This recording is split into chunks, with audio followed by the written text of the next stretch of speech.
Nata, are you happy poor? I think so. Sometimes. Today, we are not going to lie.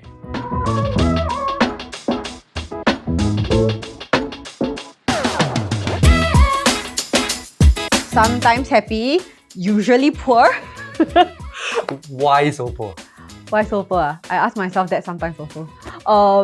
Okay, I think to be fair, I don't think I am super poor lah. Okay, I think I feel poor with life, but like also I think because I work in a social service sector, right? I work in the church, and we kind of like tag our salary scheme similarly to social service sector. So all my social work friends, you guys know what I'm talking about. I'm sure. So it's meaningful work, but the truth is it doesn't bring in a lot of income. My husband, like he's in the media industry, right? So for me, okay, we are in a bit of a situation because for me, I earn regular but not so high income. And then for him, right, it's like okay income but not regular. So yeah lor, sometimes when I look at what is required for my life and I look at the kind of things that I would like to pay for and I would like to buy, I feel poor lah. You know, I feel the poorest, right? Every single month when I need to pay my credit card bills and I need to pay my rent. So I usually pay these things when I'm walking home from the MRT, and I live about like maybe like a 5-minute walk from the station. So I'll come out, right? Okay, open my bank account app, pay my rent, pay my bills. After I pay my bills, I reach home, my front door, I open the door, like, whoa, I'm so poor. At least I have a beautiful rented home. Hey, this is I think it's a common feeling that, especially I can imagine, I imagine when I was in my 20s, right, that I feel this way as well. You know, like, it's as if like, whatever comes in, there's something to pay for. Yeah, whatever comes in goes out, right? Yeah, you prepare a wedding, then after you got a house, and honestly, right, in your 30s, right, it can be the same thing because kids come, then they take up money, you know, so the cycle goes on. Yep, that is not very encouraging, but life goes on, you know? Nata, is this how you imagine life is like in your 20s?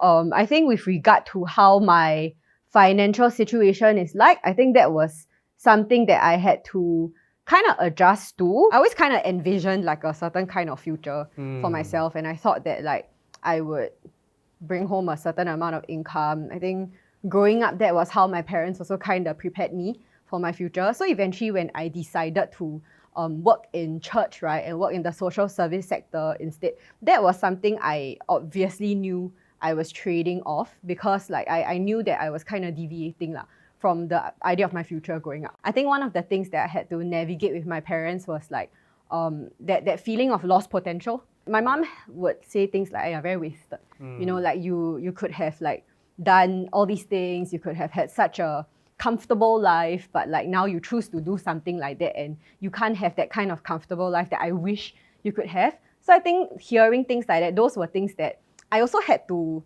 kind of navigate because it was a very conscious thing for me. I knew that I was trading that off. I knew that by taking a lower income job, it would definitely affect my lifestyle. Yeah lor. So those were things lah. Are these the kind of things, compared to your friends, right? Are your friends maybe now like living the better life, or you know, they are, I'm sure they're earning much more. So how do you feel, you know? So by now, my friends who graduated at the same time as me, right, they would have gone through several promotions. They like, you know, jumped a few companies, so like their salary also jumps accordingly, right? So I think with that also comes with a certain standard of living that they can afford. So I think when I look at the kind of things that they can spend money on, the kind of experiences they can have, the destinations that they fly to, now that we all can take holidays, right? That becomes a clearer picture, I guess, of stuff that you can do with money and stuff that you kind of forfeit when you don't have as much money. So, I mean, the truth is like over the past few years of working in the current role that I'm in, right, I have like kind of thought about it before, like actually why not maybe after I'm done with like this particular thing that I'm doing, right, I can move on to a different career, because there still are other things that I maybe want to pursue and I'm interested in, right? And then financially, given that I'm starting out my life and like trying to build a family, maybe it would make sense to kind of like earn a little bit more so that I don't have to worry so much about finances. So I think it was something that I had to properly process, like why I am still currently at my current job and what makes me stay. You know, So things what like that. makes you stay, or like what have you processed through that? I mean, my job is meaningful to me. I think that's the very first reason why I even chose to kind of deviate from the traditional path that I thought I was on, right? I see the impact of my work. The downside to that then, or rather the question that I think I had to answer for myself over the past year or so of thinking about it is that if I'm so sure that my work is meaningful and if I can see the real impact of my work, right, then what are some reasons or what are the things I need to deal with so that I can continue to stay? So What for are those example, real struggles? yeah, so for example, like I can know my work is meaningful, right? But if I do not confront the standard of living that I would like to have, I can know my work is meaningful, but if I don't want to lower my quality of living, right, I will always find myself in this tension. And you kind of come to an impasse where you love your job, you love what you get to do, but you're always unhappy. You're not happy poor lah, because like when you're poor, you just feel sad, right? And I've had those days, like I told you on some days I pay my bills walking home from the MRT, right? Open my house, then I laugh, I'm like, haha, I'm so poor. But then on bad days, right? Ayo, so sad. But on bad days I open, right? Then I really like, oh man, I'm so poor eh. Like if I earn more money, actually like there's no issue like paying this kind of rent. There's no issue like some things that I want to buy, some things that I want to have. I don't even need to think twice. I can just spend the money like that. But now I need to calculate properly. Now I need to think about like whether it's financially wise for me to buy things like that, have these kind of experiences. So I think it does get to you lah on bad days when you really feel like the kind of income that you earn, right, maybe it's not enough to support the kind of lifestyle you would like to have. So sometimes when I think about like having kids or even like being able to bring them up in a very competitive society like Singapore, I wonder whether like they miss out because of me. Yeah. So these are things that I think I worry about more. And it's very much influenced by my own like upbringing and like what I had as a child and what I maybe think they need to have to grow up happily. Yeah. So I think at the end of the day, perhaps it is a question of like contentment, like with all these things that we want in our life, right? Like what is enough for us and what do we find our contentment in lah. So Natasha, how does this contentment look like, especially in the midst of all these things that you're saying, right? So like I think like growing up in such an environment where I get to have things that I need and also sometimes things that I want, right? Like I think it's quite easy to think of like contentment as very tagged to material things. Like I'm happy when I get to buy this bag that I want. I'm happy when I get to have this experience that I want, when I get to go to this holiday at a dream destination. But I think as I became an adult, right, like I came to realize that like this is a never-ending cycle, lor. Like if we find contentment in material things, right, there's always something better and there's always something new. Like I love BTV, right? Like it's this like What's that? brand bag Beyond the Vines. Yo, if you see Beyond this. the Vines. But so I love BTV. BTV come out one dumpling bag, right? Wow, so nice, I buy. Then 2 weeks later, they come out another bag. So nice, I want to buy.